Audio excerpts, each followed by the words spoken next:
So this year we decided to launch a brand new class at Marlboro called The Presence of the Past. And so I see the class as a kind of interdisciplinary collaborative class organized around the town of Marlboro's 250th anniversary. And I guess on a very shallow level it is about, local Vermont history, but on a deeper level it's about memories and how we kind of romanticize or fill in memories within history and what stories are told through those memories and what that means in the context of a larger history.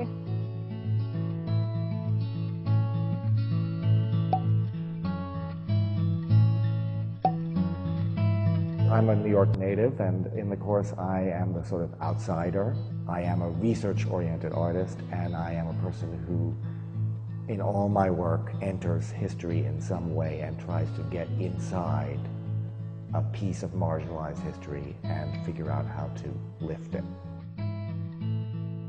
History comes alive for people when they have something tangible to look at. You're standing in a place where hundreds and thousands of years has gone by, but then you look at this last 150 years, well, there were humans here and they did something, and you can see the remnants of that. That's such a powerful thing for students or anyone to come to grips with. Beautifully laid cornerstone, because this opening was clear. We went out into the woods around Marlboro, and we got to take a hike through a lot of old cellar holes. He was able to tell us the physical history of the area through the remnants of these stone walls and the remnants of the cellar hole, and how buildings looked and how the landscape looked over 100 years ago. I wouldn't have paid attention to it, but just from the way the land fell, Forrest was telling us, he's like, this was probably the main road. And it's a team-taught class with me in American Studies and Carol Hendrickson in Anthropology and Brenda Foley in Theater and Performance Studies. The students are all doing projects. Some are working with diaries, some are working with letters, some are working with maps, speeches, theater productions, and again, incorporating historical themes, but using the presence of facts, details, insights, along with the absence of this information to make something that is both reflective of the past, but true to their interest. I am personally writing a play about a small town, talking about larger issues of protection, and also the idea of New England as God's frontier, the first frontier. The students that I've worked most closely with, I've been impressed that even if this location is not familiar to them, they're really understanding that they have to look for how these different elements can come together and weave together into some kind of story. But it's been interesting to be the only native Vermonter in this class. I feel like I am at this weird place where I'm telling my own story, but also trying to recreate it in an academic setting. It's been really interesting. One thing that Ain has said often to me is that the idea that history is knowable is a conceit of history.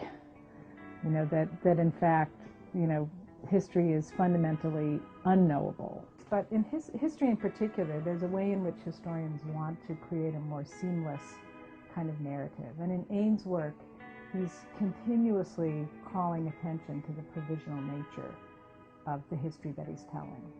And so it's really making us think and kind of pushing at the boundaries a lot, and that's very, very welcome.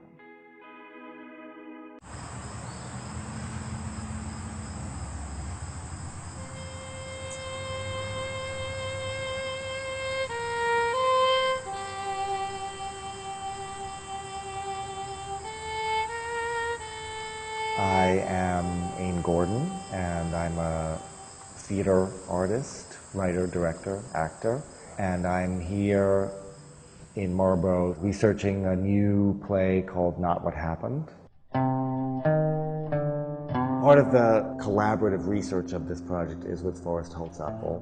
Today we are walking around Marlboro and actually looking at where the buildings are, where the buildings aren't, and where the buildings were. My role has been mostly to serve as a conduit of local history.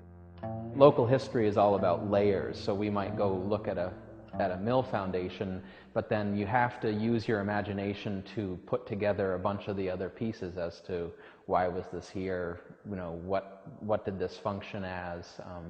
So it's really a process of understanding that local history is more about questions than answers.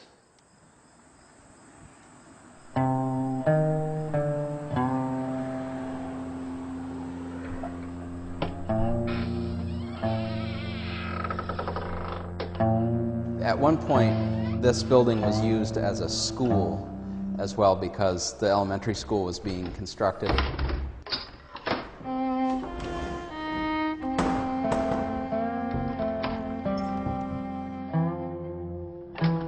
Much of my work is about history and about how history is a kind of ruthless editing machine that leaves out the sidebars and tangents and wants to tell a certain story no matter what.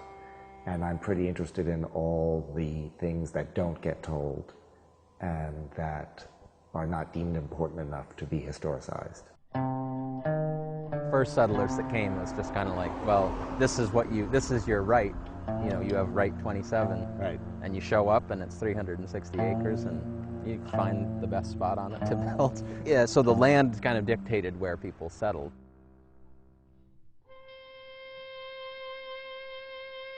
Being here, I mean, it's all research. I can do it all from my desk in my life, but then I'm only going to write things from my experience.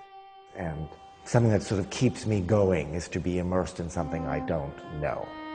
And when I started to think about writing this piece, I started to think more and more about the notion of artifacts, of evidence, and of rural America, which is not something I've ever written about before.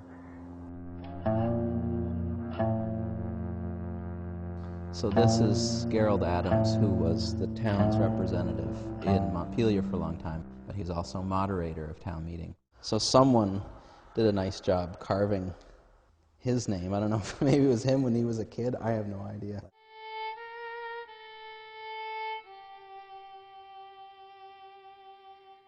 I am going to tell a fictional story, I think. It looks like it's a fictional story, but using... I'm particularly interested in, you know, there's a whole lot of vocabulary around sort of rural life and about, the story is set in about 1804. There's a whole lot of vocabulary that we don't use anymore to do with equipment and activity and food, and so I'm interested in, that's the non-fictional aspect I'm sort of researching, is that vocabulary, that life, that view, how long everything took, how silent everything was, how solitary everything was. This being the Whetstone Inn here, it's one of the earliest buildings in town, and it was built by Deacon Jonas Whitney, and his brother Nathaniel features really prominently in the town history, and really the kind of creation myths. And so the Whetstone, the original part of the Whetstone was built in? 1786.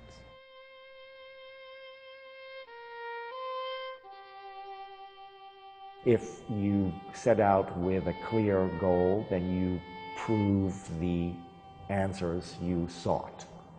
And if the research that interests me is, I don't know what I'm looking for, so I'm willing to receive anything, which means I'll find something I didn't know.